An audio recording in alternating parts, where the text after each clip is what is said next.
रांची के सोहराई भवन में जेएमएम का 12वां अधिवेशन का शुरुआत किया जा चुका है। अधिवेशन की शुरुआत पार्टी सुप्रीमो और राज्यसभा सांसद शिबू सोरेन ने की। अधिवेशन में कुल 700 पदाधिकारी भाग ले रहे हैं। मुख्यमंत्री हेमंत सोरेन सहित पार्टी के वरिष्ठ नेता महाधिवेशन में मौजूद है। महाधिवेशन स्थल का जायजा लिया हमारे सहयोगी राहुल कुमार ने। रांची के सोहराई भवन में जेएमएम का 12वां अधिवेशन शुरू हो गया है और अभी कुछ देर पहले ही जो केंद्रीय अध्यक्ष हैं जेएमएम के शिबू सोरेन, राज्यसभा सांसद हैं, उन्होंने दीप प्रज्वलित करके जेएमएम के 12वें अधिवेशन की शुरुआत कर दी है। अधिवेशन में कुल 700 कार्यकर्ता पदाधिकारी मौजूद हैं और उसके साथ ही झारखंड के अलावा उड़ीसा, छत्तीसगढ़, बिहार के भी कई पदाधिकारी इसमें हिस्सा लिए हैं। हालांकि कोरोना को देखते हुए उसके गाइडलाइन का पालन किया जा रहा है और जो भीड़ है उसको सीमित रखा गया। जो अधिवेशन चल रहा है, इस जो हॉल है उसके अंदर अधिवेशन चल रहा है। इसमें मुख्यमंत्री हेमंत सोरेन सहित बसंत सोरेन, पार्टी के कई कार्यकर्ता जो झारखंड सरकार में मंत्री हैं पार्टी के, सभी लोग अंदर मौजूद हैं, कार्यकर्ता मौजूद हैं।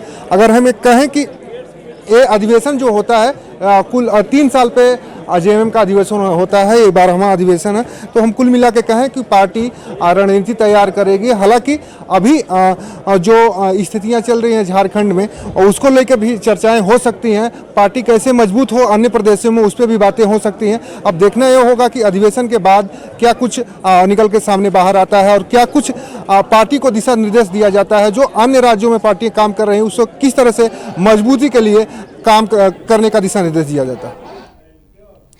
सोहराई भवन से संवाददाता राहुल हमारे साथ लाइव जुड़ चुके हैं। राहुल, पहले तो सबसे पहला मेरा सवाल आपसे यही होगा कि बड़े बड़े राज्यों से और कौन बड़े दिग्गज वहां पे अभी उपस्थित है, चूंकि झामुमो के लिए एक बहुत ही बड़ा अवसर है, 12वां महाधिवेशन है, तो पहले उसके बारे में बताइए। देखिए, अगर दूसरे प्रदेशों की हम बात करें तो दूसरे प्रदेश से सिर्फ पदाधिकारी आए हैं, कोई बड़ा नेता नहीं आया। जो प्रदेश अध्यक्ष हैं, जैसे कि छत्तीसगढ़ के प्रदेश अध्यक्ष आए हैं, उड़ीसा के प्रदेश अध्यक्ष आए हैं, बिहार अध्यक्ष हैं और कुछ वरीय नेता आए हैं। हालांकि अगर हम झारखंड की बात करें तो जेएमएम मुख्य रूप से झारखंड में काफी मजबूत पार्टी है और कोरोना को देखते हुए इस बार का जो महाधिवेशन जेएमएम कराती है वो आज सोहराई भवन में करा रही है। आपको हम बता दें कि अधिवेशन अभी रांची में कभी नहीं हुआ था। अक्सर अधिवेशन कहीं बाहर के होता था। पिछला जो अधिवेशन हुआ था दुमका में हुआ था, 3 दिवसीय अधिवेशन ही हुआ करता था, लेकिन कोरोना को देखकर इस अधिवेशन को 1 दिवसीय कर दिया गया है और लोगों की भी संख्या। अगर हम अधिवेशन की बात करें तो आज इस अधिवेशन में चर्चा होगी, बातें होंगी, केंद्रीय समिति में विस्तार होगा और जिला के कमेटियों का विस्तार किया जाएगा। साथ ही जो संविधान है पार्टी का, जो संविधान जिस संविधान से पार्टी चलती है उसमें भी कुछ बदलाव की बातें सामने आई हैं। अब देखना ये होगा कि पार्टी के सुप्रीमो शिबू सोरेन और कार्यकारी अध्यक्ष हेमंत सोरेन भी मौजूद है। साथ ही जो सीता सोरेन है, शिबू सोरेन की बहू है, उन्होंने अधिवेशन में करीब 2 से 3 घंटा लेट पहुंचे। हालांकि सीता सोरेन लगातार ट्वीट करती आ रही है, सरकार पे कई सवाल खड़े करती आ रही हैं। उसके साथ ही जो दुर्गा सोरेन सेना बनाई गई है उसमें भी हो सकता है कि इस अधिवेशन में चर्चाएं हो सकती हैं। वो अपनी पटल पे जानकारी मिल रही है कि नई केंद्रीय समिति का गठन किया जाएगा, साथ ही कई विशेष मुद्दों को लेकर उस पर एक रणनीति बनाई जाएगी, साथ ही झारखंड वासियों को एक सौगात भी मिलने वाली है। तो किन मुद्दों को खासकर प्रमुखता दी गई है इस पर? जब से झारखंड में सरकार बनी है और उसके बाद से जो नेता हैं चीजों को उठाते रहे हैं कि अधिकारी हमारी बातें नहीं सुनते हैं, तो एक बड़ी समस्या है। इस समस्या पर बात हो सकती है अधिवेशन में। साथ ही कई ऐसे कार्यकर्ता हैं, कई ऐसे वरीय नेता हैं जो खुश नहीं है। 20 सूत्री पे चर्चाएं हो सकती हैं, निगम बोर्ड पे चर्चाएं हो सकती हैं। साथ ही पार्टी किस तरह से मजबूत होगी राज्य में, क्योंकि सरकार को लगभग 2 साल हो जाएंगे 29 नवंबर के और 3 साल के बाद फिर अधिवेशन होगा। तो अगली बार हेमंत सोरेन जेएमएम का सत्ता झारखंड में होगा कि नहीं, ये भी एक बड़ा प्रश्न होगा जेएमएम के लिए, क्योंकि जब कार्यकर्ता काम करता है जमीनी स्तर पे तभी पार्टी का प्रदर्शन अच्छा होता है, सरकार सत्ता में वापस आती है। तो ये भी चीजें हमें समझना चाहिए।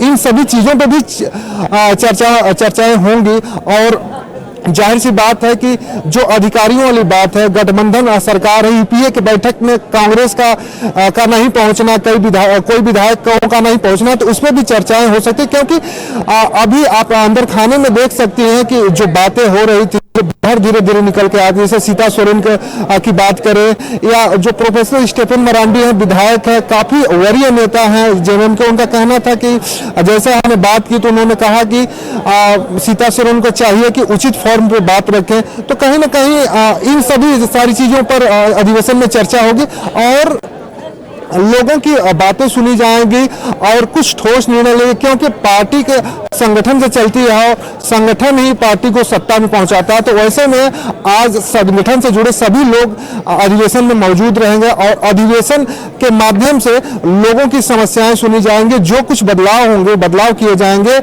और हो सकता है कि नई जिम्मेदारियां भी दी जाएगी। लेकिन अधिवेशन खत्म होने के बाद अधिवेशन से जो बातें निकल के आएंगी उसके बाद ही कुछ कहना संभव होगा कि क्या क्या बदलाव अभी अधिवेशन में हुआ है, पार्टी किस तरह से झारखंड में काम करेगी, अन्य प्रदेशों में जहां थोड़े समीकरण है पार्टी के वहां किस तरह से काम करेंगे, अभी देखने वाली बात है। लेकिन अभी अधिवेशन चल रहा है, बातें हो रही है। अब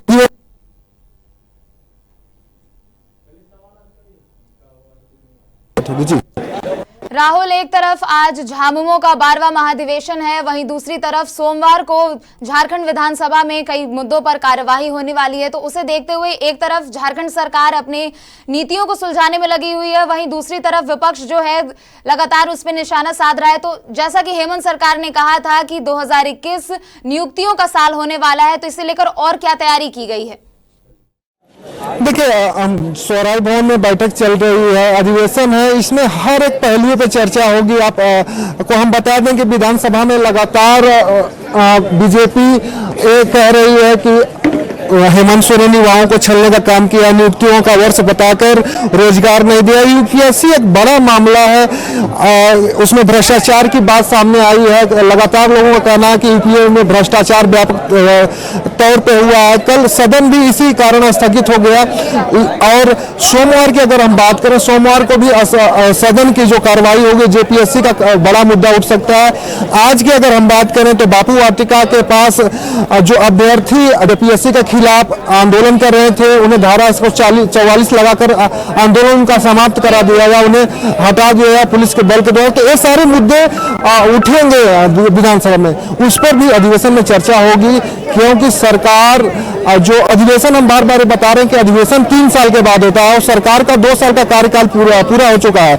अगर अधिवेशन में कुछ ठोस निर्णय नहीं लिया जा सकता तो ये कहना मुश्किल नहीं होगा कि जेएमएम 3 बाद सत्ता में होगी या नहीं होगी, ये भी एक बड़ा प्रश्न होगा। तो इसको देखते हुए कई बड़े फैसले अधिवेशन में आ सकते हैं, कई बड़े निर्णय लिए जा सकते हैं, कई बड़े जिम्मेदारी कई नेताओं को, जो वरीय नेता हैं उनको मिल सकता है। लेकिन अभी अधिवेशन के बाद ही सब सारी चीजें कंफर्म हो पाएंगी। लेकिन जो आप विधानसभा की बात की है तो उसमें जेपीएससी, नौकरी, बेरोजगारी, लाचारी जैसे झारखंड में कई मुद्दे हैं, उस पर झारखंड सरकार को विपक्ष घेरने की तैयारी में है, लगातार रणनीति बनाकर काम कर रहा है। जी बहुत बहुत धन्यवाद आपका राहुल, तमाम जानकारियों के लिए। झामुमो का आज 12वां महाधिवेशन चल रहा है, वहीं इस दौरान ये कई कयास लगाए जा रहे हैं कि कई मुद्दों पर चर्चा होगी, नई केंद्रीय समिति भी बनाई जा सकती है और साथ ही झारखंड वासियों को कुछ नई सौगात मिल सकती है।